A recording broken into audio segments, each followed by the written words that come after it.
Presiden Prabowo telah menginstruksikan kepada seluruh jajarannya baik itu di pemerintah pusat dan daerah untuk melakukan penghematan anggaran tahun 2025. Instruksi itu telah dituangkan dalam Instruksi Presiden Inpres Nomor 1 Tahun 2025 tentang efisiensi belanja dalam pelaksanaan APBN dan Anggaran Pendapatan Belanja Daerah (APBD) tahun 2025. Namun hal yang sangat mengejutkan bagi berbagai kalangan masyarakat luas di Serdang Bedagai, beredar dan berhembus dengan kencang informasi bahwa Pemkab Sergei baru-baru ini telah bagi-bagi kendaraan roda 2 untuk para kepala desa Sergei yang bersumber dari APBD tahun 2025. Hal itu pun menjadi tanda tanya besar bagi berbagai kalangan masyarakat terkait Inpres 2025. Apakah bagi-bagi kendaraan roda 2 baru keluaran dari showroom tanpa plat BK sebanyak 181 unit tersebut tidak bertentangan dengan instruksi Presiden Prabowo?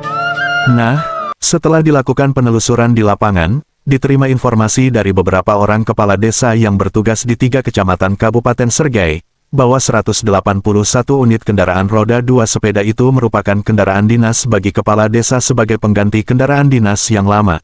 Tapi itu diberikan kepada kepala desa yang kabarnya saat Pilkada Sergei tahun 2024 berhasil meraih suara sebanyak 90% ke atas dari suara yang sah, khususnya pasangan dambaan.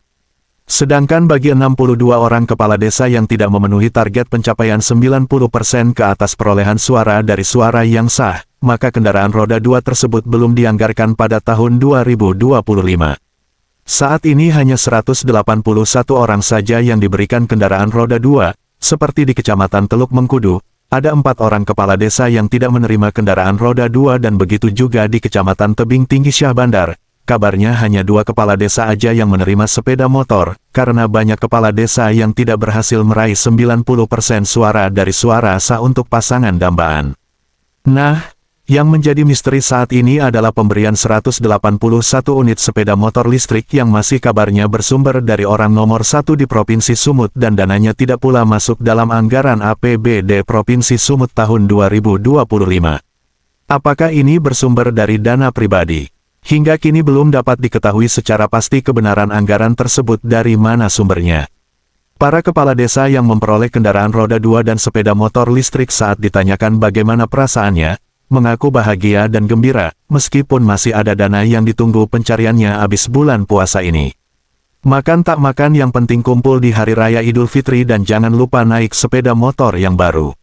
Ungkap kepala desa dengan nada tersenyum sembari ketawa. Sedangkan Wakil Bupati Sergei Atlin Umar Yusri Tambunan yang ditanyakan terkait pembagian kendaraan roda 2 itu kabarnya menjadi kendaraan dinas dan bersumber dari dana APBD Sergei tahun 2025, dan sebagai bentuk penghargaan bagi kepala desa yang berhasil meraih suara di atas 90% dari suara sah bagi pasangan Dharma Wijaya Atlin Umar Yusri Tambunan Dambaan yang maju sebagai calon Bupati Sergei dan Wakil Bupati Sergei periode tahun 2025 sampai tahun 2030. Dan selanjutnya turut dipertanyakan soal pembagian sepeda motor listrik 181 unit. Kedua pertanyaan itu disampaikan via WhatsApp, Sabtu tanggal 29 Maret tahun 2025, sekira pukul 15.24 waktu Indonesia Barat, namun hingga jarum jam menunjukkan pukul 17.15 waktu Indonesia Barat, tidak memberikan jawaban. Selanjutnya Kadis PMD Sergei Fajar Simbolon yang ditanyakan soal berapa anggaran pembelian kendaraan roda 2 sebanyak 181 unit via WhatsApp, Sabtu tanggal 29 Maret tahun 2025, sekira pukul 16.56 waktu Indonesia Barat, hingga pukul 17.15 waktu Indonesia Barat, tidak ada jawaban.